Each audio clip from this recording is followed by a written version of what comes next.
On va parler un peu de laïcité, de communautarisme. Accorde-t-on trop de poids à ces questions aujourd'hui ? Vous savez, tout au long de l'histoire de France, il y a eu cette question. Ça a commencé avec les guerres de religion, ça a continué avec la guerre autour de la laïcité. Si on voit l'opposition de l'Église catholique à la fin du 19e et au 20e siècle à la démocratie, elle était bien plus sévère que tout ce qu'on peut entendre aujourd'hui. Donc il faut du temps, là encore. Vous faites la comparaison, le parallèle est possible. Bien sûr qu'il est possible.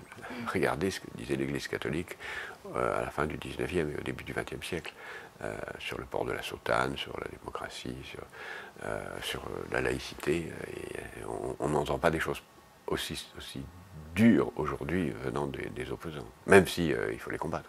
Fait-on finalement preuve de naïveté face à l'islam politique ou y accorde-t-on encore une fois trop d'importance ? Non, il faut combattre tout ce qui est contraire à la laïcité et ceci en fait partie. Il faut combattre tout prosélytisme d'abord, il faut laisser créer les conditions pour que chacun ait son libre choix et puis c'est une bataille. Et dans prosélytisme, vous mettez, ça va jusqu'où ?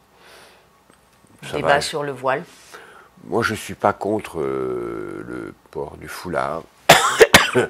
Dans les conditions que la loi fixe aujourd'hui, je pense qu'il faut éviter qu'il devienne un instrument de prosélytisme. C'est pour ça que je fais une distinction entre voile et foulard.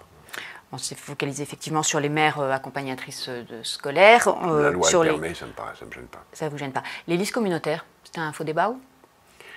Les listes communautaires, je ne pense pas qu'il y ait un problème. Il faut faire très attention avant d'interdire une liste électorale.